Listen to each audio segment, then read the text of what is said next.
Hello everyone, welcome to another Starcraft 2 replay. This one's going to take place...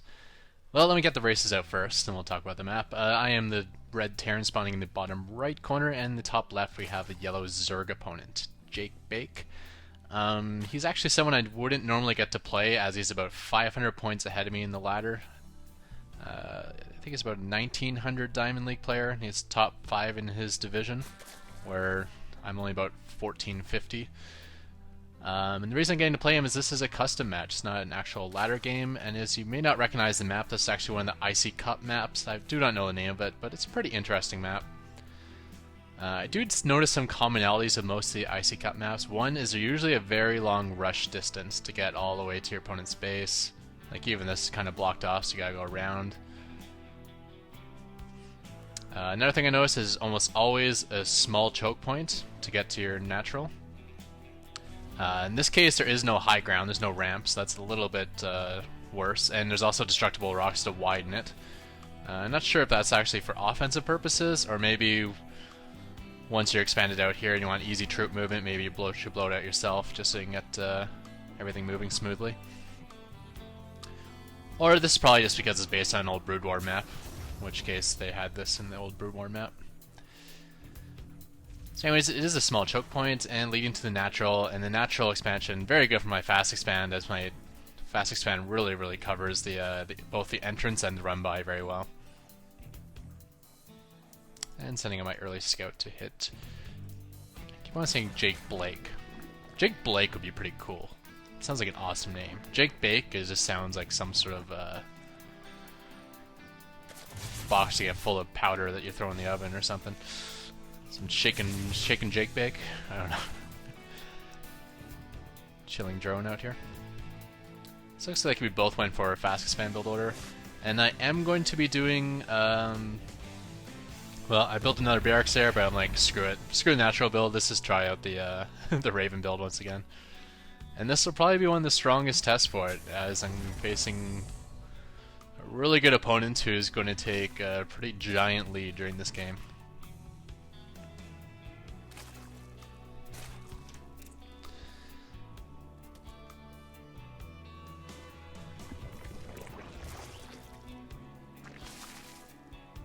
So, good solid 100 APM player. Looks like he sent out 2 sets of lings, one to take the Zelnagas, and another just to poke at my front door. I think I missed it, but he killed 1 SCV, so they got their money's worth.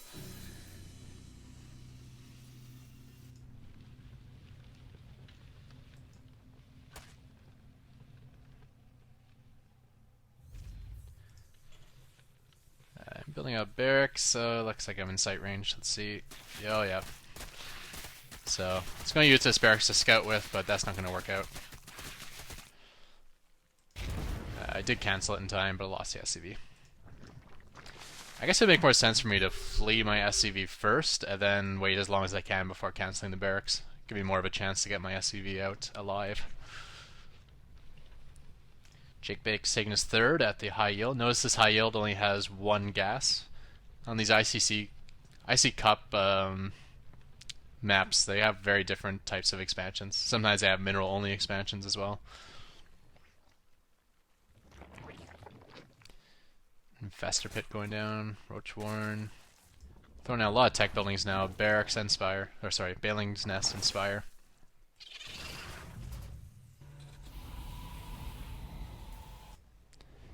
I think I took out an Overseer with a Viking. That's the 1 kill I got so far. And I'm going to intercept his other offensive Overlord right here.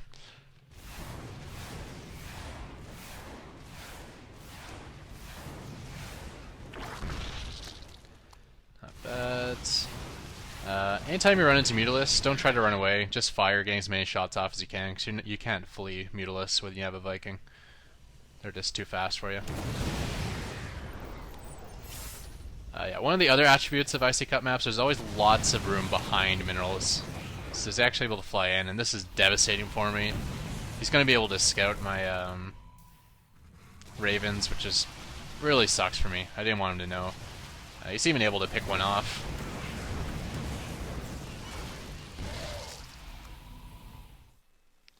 And look at all this room you have behind the mineral patches here.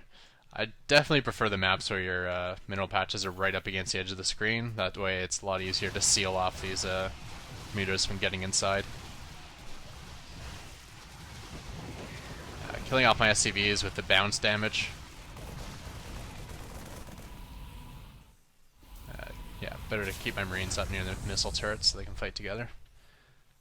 And he's gonna flee. Oh yes, that's good to get one little kill there. But I think just getting scouted really hurt me. Now he knows Ravens are on the way and my secret is out. And I'm going to join up with a bunch more Mutalisks. So we can speed this up once again. Testing this side door again. Probably not the best idea. Against 2 missile turrets. And taking his 4th base now. Same time, this is where I get mineral rich, so I'm got 2 command centers on the way and 1 moving out, fully loaded. I like loading it with SCVs, that way I can just empty it and quickly dead a planetary fortress and missile turrets, and then I'm pretty safe. But not when I'm intercepted like this. I'm just going to back up here, because I want to show what happened from my view. Base is under attack. I thought I clicked my Ravens back, so I pull out these SCVs, and I'll just run them to this base, and have them set up missile turrets up here. So I'm not paying attention to what's going on because I'm building these missile turrets. Meanwhile, base is under.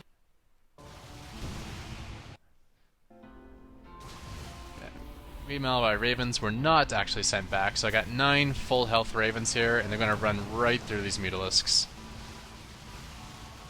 I'm going to go from 9 down to 4. 2 of them are in the red, and I had to waste energy on throwing auto turrets defensively, which is the last thing I wanted to do. So I basically lost more than half of my available energy there. 9 down to 4, and wasted 200 energy on auto turrets. He forces us to raise and then burrows the Zergling underneath it. Pretty smart. And if we go to the army tab, you can see I'm well behind too, 100 supply behind. And he's going to take down this command center. And pick off 2 more Ravens that are moving out to join out with my existing Raven force. I'm still only have 5 Ravens, 2 of them in the red. So I gotta figure this is like absolute worst case scenario for myself against absolute best case scenario of my opponent. So I think this is probably the ultimate test for my Raven build. And I faced Jake Bake doing my Bio Ball build too, and he is very good with his army micro. He just massacred me in the battles, and yeah, he won the straight up game. So let's stop it right here. Jake Bake is more or less maxed out. I'm at 100 supply. He's got 1, 2, 3, 4, 5 bases. I'm just getting down my 3rd and 4th. And yeah, my Raven fleet is only at 7 at the moment. So this is gotta be the most extreme scenario. And now we're going to see how Ravens do.